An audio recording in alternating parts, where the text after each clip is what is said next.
Jarkiholi foundation ವತಿಯಿಂದ ಹಾಗೂ ರಾಹುಲ್ ಜಾರಕಿಹೊಳಿ ಅವರ ಜನ್ಮದಿನದ ನಿಮಿತ್ತವಾಗಿ ಬಡ ಬೀದಿ ವ್ಯಾಪಾರಸ್ಥರಿಗೆ ಅನುಕೂಲವಾಗುವ ವಸ್ತುಗಳನ್ನು ಶ್ರೀ ಸತೀಶ್ ಜಾರಕಿಹೊಳಿ ಫೌಂಡೇಶನ್ ವತಿಯಿಂದ ಹಾಗೂ ಕಾಂಗ್ರೆಸ್ ಮುಖಂಡರುಗಳಿಂದ ದಿನ ಬಳಕೆಯ ಕಿಟ್ಗಳನ್ನು ವಿತರಣೆ ಮಾಡಿದರು ಹಾಗೂ ಮಾಧ್ಯಮಗಳ ಜೊತೆ ಮಾತನಾಡಿದರು.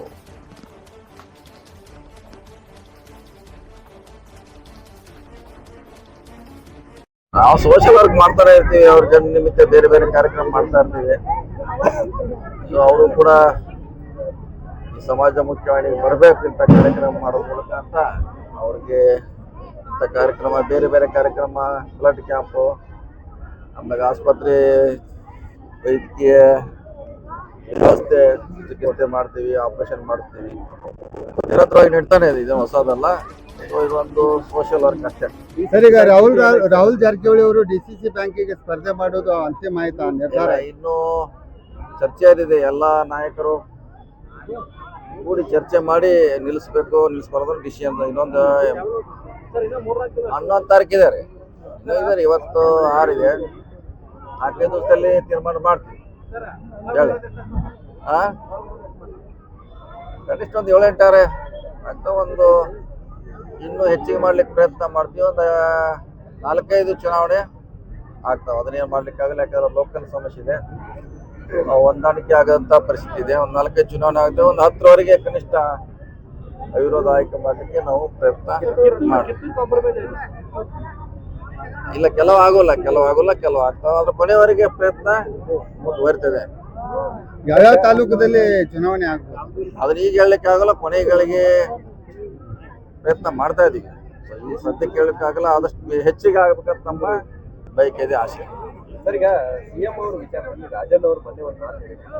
2013ರಲ್ಲಿ ಇದ್ದಂಗೆ ಸಿಎಂ ಅವರು ಇಲ್ಲ, ಈ ಸಲ ಯಾಕೋ ಬಹಳ ಮೆತ್ತಗಾಗಿಬಿಟ್ಟಿದ್ದಾರೆ. ಮೊದಲು ಪಾದರಸದಿಂದ ಇದ್ರು. ಇಲ್ಲ, ಅದನ್ನ ನೀವು ಅವ್ರಿಗೆ ಕೇಳಬೇಕಾದ್ರ ಬಗ್ಗೆ ನಾವೇನು ಹೇಳಕ್ಕಾಗ್ತೀವಿ? ಅವ್ರವ್ರ ವರ್ಕಿಂಗ್ ಸ್ಟೈಲು ಹೇಗಿರಬೇಕು ನಾವು ಹೇಳಕ್ಕಾಗಲ್ಲ.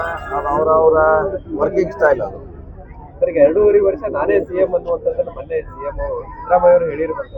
ಹೇಳ್ಯಾರ, ನಾನೇ ಮುಂದುವರಿತ ಅಂತ ಹೇಳಿದ್ದಾರೆ. ಹೀಗಾಗಿ ಮೊದಲ ತೆರೆ ಬೀದಿ ಅಂತ ನಾವು ಭಾವಿಸಿದ್ವಿ. ನಾನು ಅಂತಿಮವಾಗಿ ಹೈಕಮಾಂಡ್ ಅದ್ರ ಬಗ್ಗೆ ಹೇಳ್ಬೇಕಾಗ್ತದೆ. ಬೇಡ ಅಂತ ಹೇಳಿದ್ರು ಕೂಡ ಕೆಲವೊಂದಿಷ್ಟು ಜನ ಮತ್ತೆ ಡಿ.ಕೆ. ಶಿವಕುಮಾರ್ ಅವರು ಸಿಎಂ ಆಗ್ಬೇಕು ಅನ್ನುವಂಥ ಪಕ್ಷದಲ್ಲಿ ಮೊನ್ನೆ ಆದ್ಮೇಲೂ ಕೂಡ ಇದೇ ಗೊಂದಲ ಇದೆ. ಇಲ್ಲ ಅಂತ ಹೇಳಿಕ್ಕೆಲ್ಲ ಗೊಂದಲ ಇದೆ. ಅದನ್ನ ಸರಿಪಡಿಸುವಂತ ಕೆಲಸ ವರಿಷ್ಠರು ಅವರು. ಈಗ 2 ಸಂಪುಟದಲ್ಲಿ ಖಾಲಿ ಇದೆ, ಅದು ನಿಮ್ಮ ಸಂಪುಟ ಇದೆ, 2 ಹುದ್ದೆಗಳು. ನಾವು ಈಗಾಗಲೇ ಹೇಳಿದ್ರಲ್ಲ, ನೀವು ಮುಂಚೆನೆ ಹೇಳಿದ್ವಿ, ಡಿಮಾಂಡ್ ಮಾಡಿದ್ವಿ, ಆದಷ್ಟು ಬೇಗ ಈ ಸಮುದಾಯಕ್ಕೆ ಕೊಡಬೇಕಂತ ಹೇಳಿದ್ವಿ. ನಾಳೆ ಕೂಡ ವಾಲ್ಮೀಕಿ ಜಯಂತಿ ಇದೆ, ಅಲ್ಲಿಯೂ ಕೂಡ ಎಲ್ಲ ನಿಯೋಗ ಸಿಎಂ ಅವರಿಗೆ ಅಧ್ಯಕ್ಷರಿಗೆ ಒತ್ತಡ ಮಾಡ್ತೀವಿ ಕೊಡಬೇಕಂತ. ಹೌದು, ನಾಳೆ ವಾಲ್ಮೀಕಿ ಜಯಂತಿ ಬೆಂಗಳೂರಲ್ಲಿ ಅಟೆಂಡ್ ಮಾಡ್ತೀವಿ. ಸ್ಪೆಸಿಫಿಕ್ ಆಗಿ ಈ 2 ಬೇಗ ಈ ಸಮುದಾಯಕ್ಕೆ ಕೊಡಬೇಕಂತ ನಾವು ಸ್ವಾಮೀಜಿ ಅವ್ರ ನೇತೃತ್ವದಲ್ಲಿ ಡಿಮಾಂಡ್ ಮಾಡ್ತೀವಿ. ಈಗ ಮೊನ್ನೆ ಡಿ.ಕೆ. ಶಿವಕುಮಾರ್ ಅವ್ರ ಮನೆಯಲ್ಲಿ ಗಣತಿ ಮಾಡುವಂತ ಸಂದರ್ಭದಲ್ಲಿ ಟೂ ಮಚ್ ಕ್ವಶನ್ಸ್ ಅಂತ ಹೇಳಿ ಡಿ.ಕೆ. ಶಿವಕುಮಾರ್ ಹೇಳಿದ್ರು.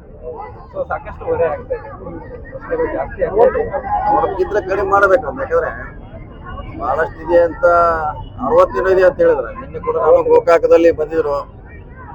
ಸೊ 60 ಜನ ಪ್ರಶ್ನೆ ಉತ್ತರ ಕೊಡ್ಲಿಕ್ಕೆ ಹಿಂದೇಟ್ ಆಗ್ತಿದ್ದಾರೆ. ನಾವ್ಯಾಕೆ ಕೊಡಬೇಕು, ನಮ್ಮ ಸೀಕ್ರೆಟ್ ಅಂತ. ಸೊ ಅದ್ರ ಬಗ್ಗೆ ಕಡಿಮೆ ಮಾಡಿದ್ರೆ ಕೆಲವರು ಸುಳ್ಳು ಹೇಳೋ ಮಾಹಿತಿ ಇಲ್ಲ ಅಂತ ಹೇಳಿದ್ರು. ಆದ್ರೂ ನಾವು ಎಕ್ಸ್ಟ್ರಾ ಕೇಳ್ತಿದ್ರೆ ನಾವೆಲ್ಲ ಹೇಳಕ್ಕಾಗಲ್ಲ ಅಂತ ಈಗಾಗಲೇ ಕಂಪ್ಲೇಂಟ್ ಬಂದಿದೆ. ನೋಡೋಣ, ಅದು ಕಡಿಮೆ ಮಾಡಿದ್ರೆ ಒಳ್ಳೇದು. Okay, thank you.